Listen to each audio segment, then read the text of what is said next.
Bosan gak sih kalian lihat casing PC yang bentuknya gitu-gitu aja, kayaknya nggak kreatif gitu loh.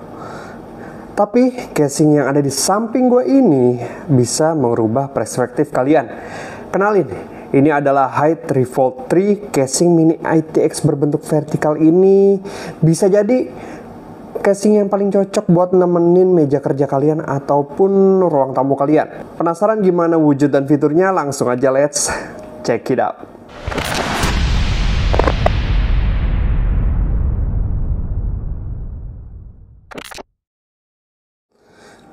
Biasanya casing ITX tuh punya bentuknya kubus atau agak gepeng atau slim.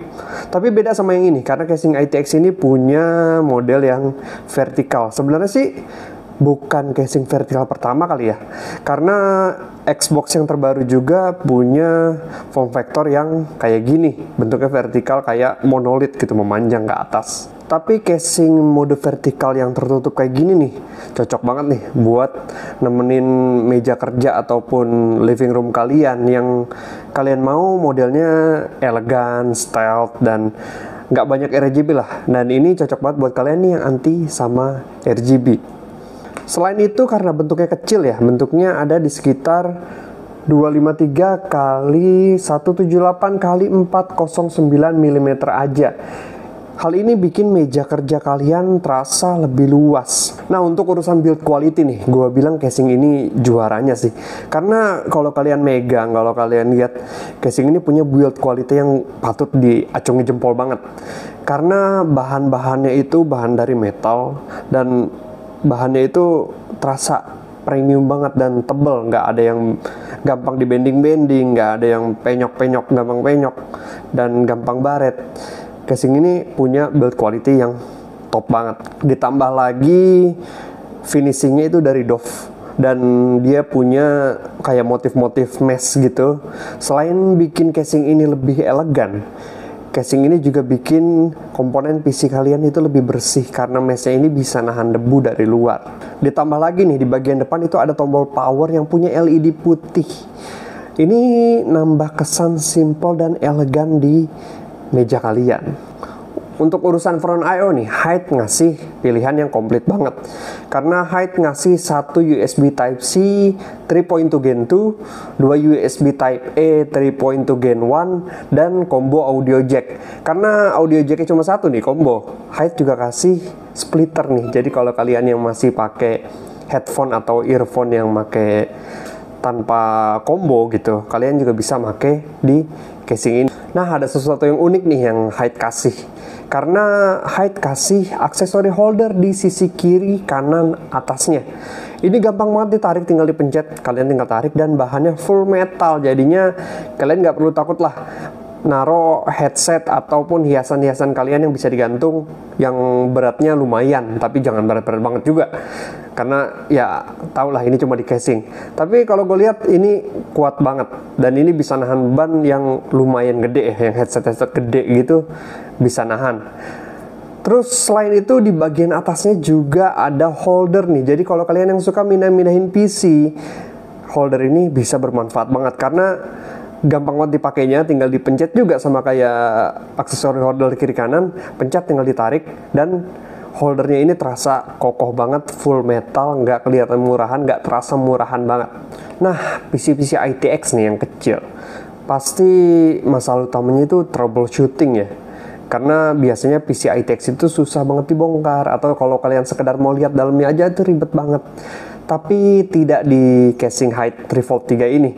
Karena Hyde Revolt 3 ini punya sisi-sisi yang bisa dilepas tanpa menggunakan alat alias tools. Kalian tinggal tarik aja setiap sisinya, dan keempat sisinya ini bisa dilepas. Oh, kecuali bagian depan. Bagian depan harus pakai obeng. Jadi kiri kanan belakang bisa dilepas dengan sangat mudah. Bagian depan dan atasnya harus pakai obeng.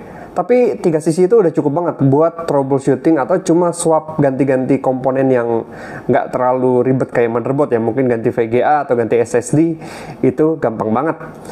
Tanpa tools kalian udah bisa buka sisinya dan kalian gampang banget akses setiap komponen yang ada di dalamnya.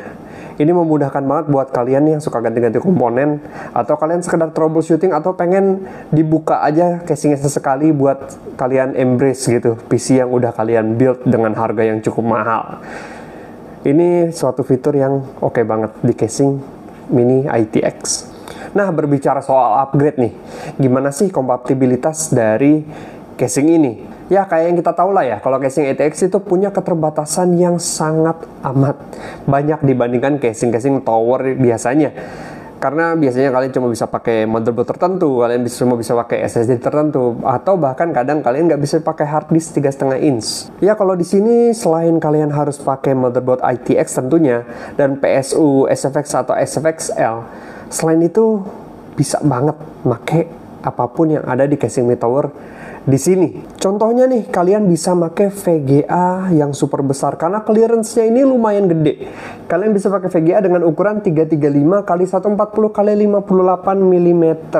Artinya semua VGA menengah ke bawah bisa dipakai di casing ini, dan sebagian besar VGA high-end masuk ke casing ini. Yang paling besar sih yang pernah gue coba ya, gue pernah masukin VGA AMD RX 5700XT dari Asus ROG, dan itu gede banget ya, dan ternyata masuk dengan sangat nyaman. Kalau kalian ragu nih, kalian bisa cek di website mereka, karena di website mereka sudah disediakan nih kompatibilitas dari VGA yang udah pasti masuk dan udah pasti nggak masuk. Jadi kalau kalian pakai casing ini, sebelum kalian beli VGA, cek ke sana, karena di sana ada listnya, dan kalian bisa kira-kira lah, kalau VGA-nya nggak ada di situ, kalian bisa kira-kira yang mendekati apakah masuk di casing ini atau enggak. Selain VGA nih, casing ini kasih kita slot untuk hard disk 3,5 inch 1 biji, dan itu udah cukup sih. Dan dia juga nyediain 2 slot hard disk atau SSD 2,5 inch yang aksesnya gampang banget, ada di sampingnya, tinggal dibuka bisa langsung dipasang. Dan clearance untuk CPU coolernya juga asik banget menurut gue nih, karena CPU cooler yang bisa dipakai di sini bisa sampai 140 mm, which is dengan clearance kayak gitu harusnya asik banget nih, banyak banget pilihan cooler yang bisa kalian pakai. Tower juga harusnya sih bisa masuk sih di casing ini dengan ketinggian maksimal tadi 140 mm. Tapi kalau kalian belum puas nih, ternyata casing ini kasih clearance untuk radiator. Gila banget, untuk casing Mini ITX punya clearance untuk radiator, dan sampai 280 mm itu gede banget. Dan kalian bisa pakai di depan CPU-nya, dan cara pasangnya gampang banget karena tempat buat radiator ini bisa dibuka tutup. Dan kalau kalian nggak pakai radiator, kalian juga bisa pakai kipas 2x120 atau 2x140 bisa masuk di sini. Tapi kalau gue sih pakai kipas Noctua aja udah happy gue ya di casing ini. Udah, walaupun nggak adem-adem banget, tapi udah cukup lah dan cukup memuaskan juga. Nah, selain buat CPU nih, dia juga ngasih 2x80 mm fan yang bisa kalian taruh di atas casing, di bagian atas casing. Artinya ini ada di sekitar atas GPU ya. Nah, ini bisa menjadi exhaust GPU yang oke banget, karena GPU-nya di sini kalau gue rasa sih lumayan panas. Gue main sekitar 76 sampai 80 derajat bisa nyampe di sini, karena nggak ada fan yang membantu GPU, dia fan-nya udah langsung dari luar aja. Terus kalian bisa pasang 2 exhaust di atas casing untuk GPU-nya. Ini mungkin bisa nurunin sampai 5 derajat kali ya. Oke banget sih kalau kalian pakai full fan di casing ini. Nah, dengan konfigurasi kayak gitu nih, harusnya nih ya, kalau kalian pakai Intel Core i9 atau Ryzen 7900 series dan plus RTX 4090 atau VGA high-end AMD, harusnya aman sih di casing ini. Asal cukup aja ya, kalian harus cek dulu kompatibilitasnya. Nah, selanjutnya kita akan masuk ke perakitan nih. Tapi sebelum kita masuk ke sana, gue mau ngomongin soal boxnya, karena wah, gue impress banget sama boxnya, karena boxnya ini beda dari yang lain. Kalau casing-casing lain mungkin boxnya itu cuma coklat atau warna hitam lah, atau warna apa gitu yang ya biasa-biasa aja gitu. Ternyata Hyde ini ngasih effort lebih di boxnya. Jadi boxnya itu warnanya kuning, dan wah itu ngejreng banget, dan ngejrengnya nggak norak sih, bukan ngejrengnya norak. Jadi casing ini nih kalau dipajang di etalase itu pasti akan memikat mata banget dibanding sama casing-casing lain yang punya desain-desain yang biasa aja. Dan ini juga udah dilapis pakai kayak plastik gitu, jadi bukan kardus coklat biasa terus di print pakai gambar, ini udah dilapis. Dan gue pas bawa casing ini ke rumah, kehujanan casingnya, kehujanan nggak banyak sih, cuma kehujanan sekitar 10 detik 15 detik sebelum gue lepas dan gue pindahin ke tempat yang aman. Dan itu untungnya ini bukan kardus biasa, jadi airnya itu nggak masuk ke dalam, jadi dalamnya aman banget dan casingnya nggak rusak. Ini nilai plus sih buat gue ya, karena gue bawa casing biasanya pakai motor kalau cuma satu, jadi kalau di jalan ada hujan sebentar, misalnya hujan langsung terus, itu nggak akan masalah harusnya, dan kotak casingnya juga nggak akan rusak. Oke, langsung aja kita masuk ke perakitan ya. Tapi sebelum masuk ke perakitan, kita lihat dulu spesifikasi yang gue pakai untuk casing Hi3 Volt 3 ini.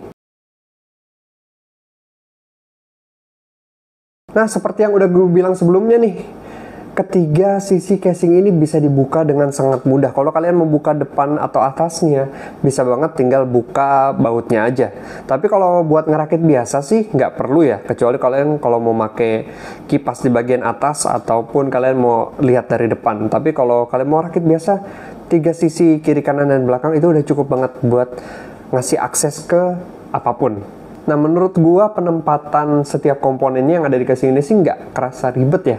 Nggak kayak casing-casing mini ITX yang bentuknya aneh-aneh, yang bukan bentuk biasa ya. Bentuknya kayak vertikal atau slim gitu.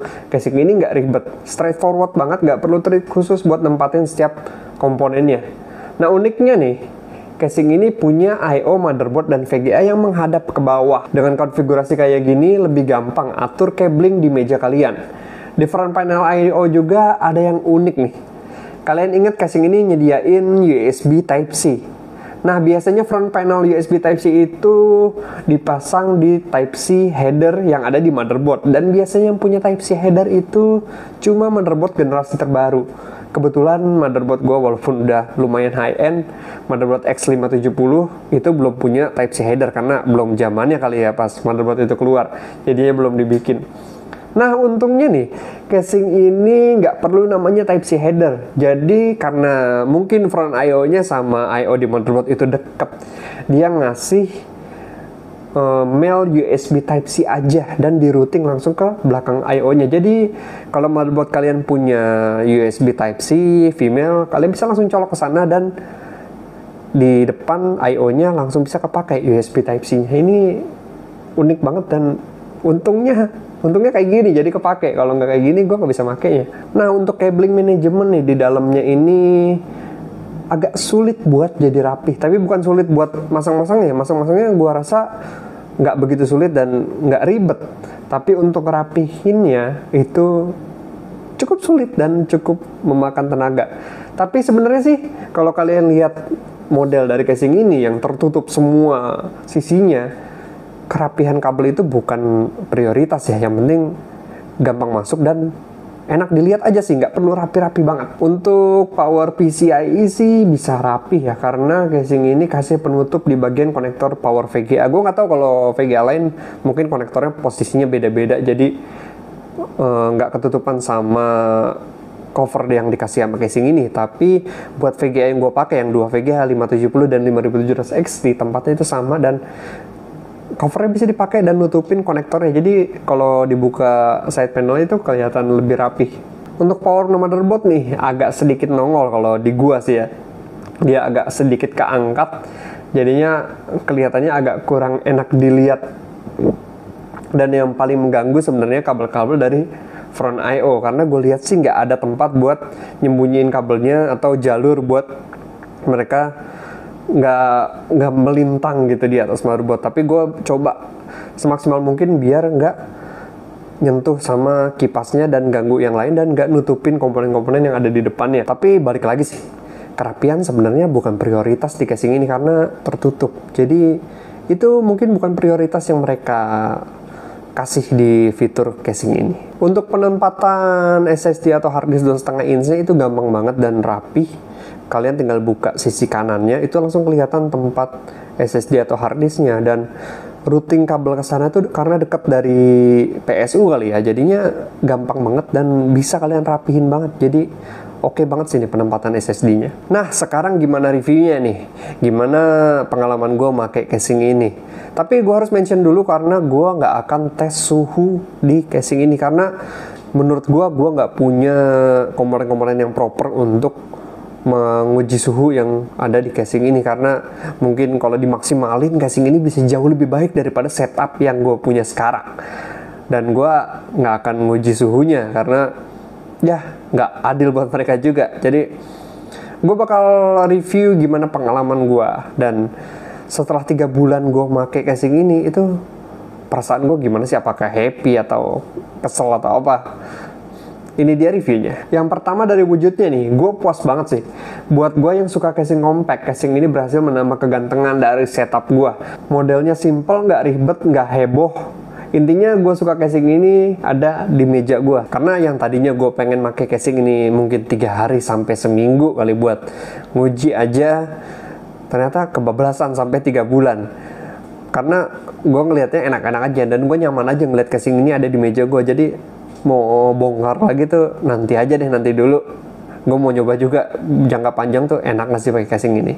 Yang kedua nih adalah penangkal debunya. Kalau gue lihat-lihat sih ya dari meshnya, awalnya gue skeptis nih, ini mesh bisa nangkal debu yang mungkin mikro atau kecil gitu ya. Karena gue lihat meshnya ini bukan fine mesh yang benar-benar kecil banget, tapi mesh ini lumayan gede-gede loh. Kalau kalian coba rasain di sini. Tapi setelah 3 bulan gue pakai dan gue lihat debunya nempel bro di casingnya. Jadi mungkin bukan debu-debu yang mikro ya, yang kecil banget, tapi debu-debu yang lumayan gede itu ketangkal di casingnya. Jadi kalau kalian lihat di sini ya, ini gue videoin setelah beberapa bulan gue pakai.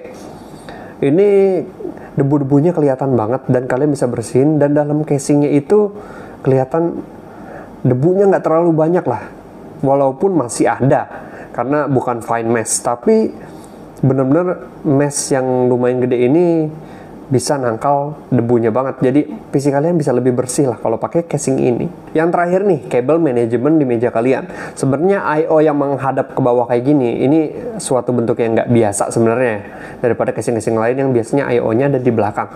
Ini ada plus minusnya. Kalau buat gua sendiri, plusnya itu seluruh I/O port yang ada di PC kalian yang udah gue sebutkan tadi adalah menghadap ke bawah, which is good at some point, karena kabel dari monitor, keyboard, atau yang lainnya itu nggak perlu ditarik cukup panjang untuk bisa nyolok ke PC kalian, karena posisinya di bawah, jadi nggak perlu panjang-panjang.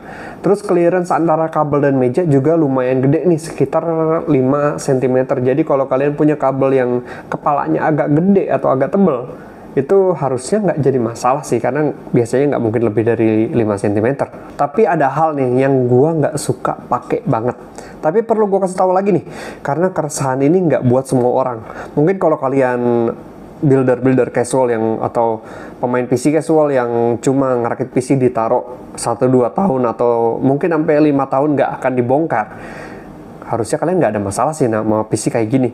Tapi kalau gue nih, gue mungkin setiap bulan ada VGA yang harus gue tes, atau ada cooler yang harus gue tes, atau gue suka bongkar PC-nya, ngebersihin atau apa. Ini cukup menyulitkan banget. Karena nih ya, karena I/O portnya ada di bawah. Jadi kalau kalian mau cabut-cabutin USB-nya itu kalian harus tidurin dulu PC-nya. Dan kalian cabutin dulu baru komponennya bisa keluar. Ya dong. Dan itu lumayan nyusahin kalau buat gua, karena ya kalau ada troubleshooting, ada masalah, gua harus kebalikin lagi PC-nya, gua harus cabutin lagi, gua harus bangunin lagi, terus seperti itu terus. Karena kalau ganti-ganti komponen biasanya troubleshooting lumayan banyak tuh, nggak nyala lah atau nggak tampil atau apalah. Nah itu lumayan menyulitkan buat gua yang suka oprek-oprek PC. Tapi balik lagi, kalau kalian yang suka PC cuma dipajang 1-2 tahun, nggak akan pernah disentuh dalamannya, nggak akan ada masalah sih pakai PC ini. Kesimpulannya, ini adalah casing mini ITX yang punya banyak fitur, yang punya build quality bagus, dan kompatibilitas super luas, dan gua suka sama itu. Untuk harganya nih, buat kalian yang mau pakai casing ini, mau beli casing ini buat build PC mini ATX kalian selanjutnya, Casing ini bisa kalian beli dengan harga 1,8 sampai 1,9 juta di marketplace saat ini. Harganya sekitar segitu, tinggal kalian pilih aja toko yang menurut kalian percaya. Nah, gimana menurut kalian nih? Apakah kalian setuju sama apa yang gue bilang dari casing ini? Atau kalian udah pakai nih casing ini dan kalian punya pengalaman yang beda dari gua? Langsung aja komen di bawah dan kita akan diskusi di situ. Oke, itu aja yang bisa gua kasih tahu. Gua Rizky Fidian dari Garuda Teknologi Nusantara. See you guys. Halo semua, balik lagi sama gua Rizky Fidian dari Garuda Teknologi Nusantara.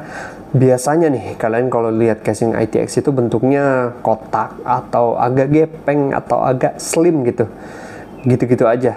Tapi casing ini beda. Casing ini punya bentuk yang vertikal.